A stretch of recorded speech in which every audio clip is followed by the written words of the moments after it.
ચોથો મુદ્દો રાજકોટનો પોશ વિસ્તાર ગણાતો સરદાર પટેલ માર્ગ ખાડા પટેલ માર્ગ બની ગયો છે। કરોડોના ફ્લેટ બંગલા હોવા છતાં સરદાર પટેલ માર્ગની હાલત ગામડાની જેમ ખરાબ છે। વાહન ચાલકો ત્રાહિમામ થઈ રહ્યા છે, જ્યારે સ્થાનિકો અને શાસક પક્ષ સામે આક્રોશ છે। શહેરના પોશ વિસ્તાર સરદાર પટેલ માર્ગ છેલ્લા 2 વર્ષથી ખાડાથી ભરાયેલો છે। રોજના હજારો વાહનો આ માર્ગ પરથી પસાર થાય છે અને ખાડાઓના કારણે દિવસમાં 1-2 અકસ્માત તો થાય જ છે। વોર્ડ નંબર 11ના ભાજપ પ્રમુખે વરસાદના કારણે કામ નથી થઈ શકતું તેવું કહીને લૂલો બચાવ કર્યો છે। વરસાદ બંધ થાય તે બાદ કામગીરી થશે તેવું હાલ તો તંત્ર આશ્વાસન આપી રહ્યું છે, પરંતુ સત્ય એ છે કે અમુક વિસ્તારમાં રસ્તાનું કામ ક્યારે પૂર્ણ થશે તે હજુ સુધી સ્પષ્ટ નથી અને સત્તાવાર રીતે કોઈ પણ પ્રકારની માહિતી હજુ સુધી આપવામાં આવી નથી। ત્યારે તંત્રનું ટૂંકું જે સમયમાં નિરાકરણ આવશે તેવું આશ્વાસન જોવા મળી રહ્યું છે, પરંતુ હકીકત શું છે તે સ્થાનિકો જાણી રહ્યા છે।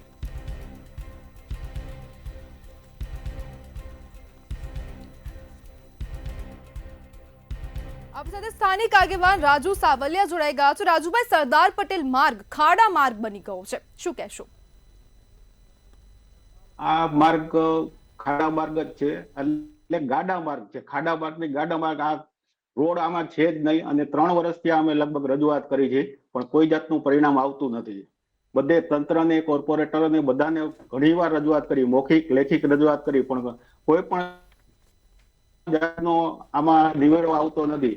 જે દર વખતે કઈ એટલે એમ કે છે કે 10-15 દિવસમાં તમારું થઈ જશે। હવે એના 10-15 દિવસ કેવડા છે સરકારના એ તો અમને ખબર નથી પડતી। હવે 10-15 દિવસ કેવડા છે? રાજુભાઈ, હવે ભાજપના વોર્ડ પ્રમુખ કહી રહ્યા છે કે વરસાદના કારણે કામ નથી થતું, તો શું રાજકોટમાં છેલ્લા 2-3 વર્ષથી અવિરત વરસાદ આવે છે જેનાથી આ કામ અટકી પડ્યું છે? આ એક જાતની લોલીપોપ જ છે બેન, ન કરવાનું એક બાનું છે।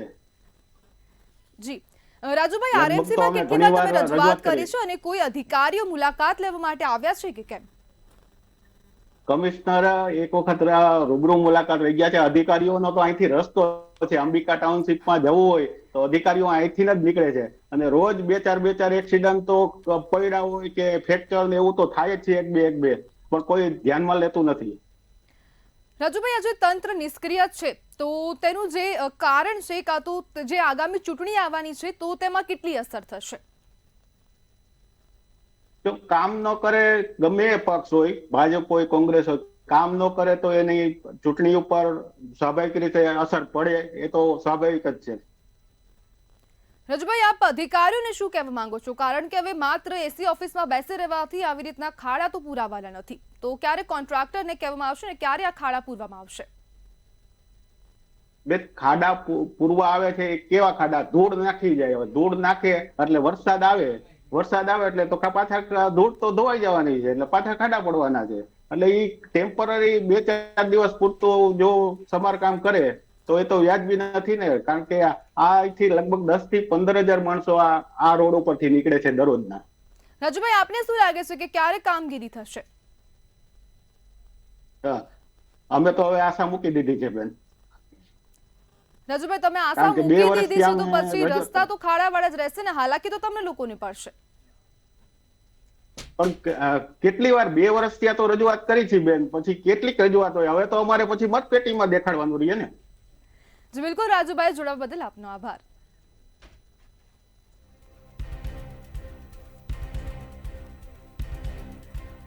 દરરોજ 1-2 અકસ્માત આ રોડ પર થઈ રહ્યા છે ને આ સરદાર પટેલ માર્ગ ખાડા પટેલ માર્ગ બન્યો હોય તેવું સ્પષ્ટપણે લાગી રહ્યું છે। છેલ્લા 2 વર્ષથી સતત રજૂઆતો કરવામાં આવ્યા છતાં પણ કામગીરી કરવામાં આવી નથી, જ્યારે શાસક પક્ષ પર પ્રાથમિક જરૂરિયાત પૂરી ન કરવાનો આક્ષેપ સ્થાનિકો દ્વારા કરવામાં આવી રહ્યો છે। તંત્રનું ટૂંકું સમયમાં નિરાકરણનું આશ્વાસન જોવા મળી રહ્યું છે અને હકીકત ક્યારે થશે તેને લઈને પણ અનેક પ્રશ્નો અહીં ઊભા થઈ રહ્યા છે।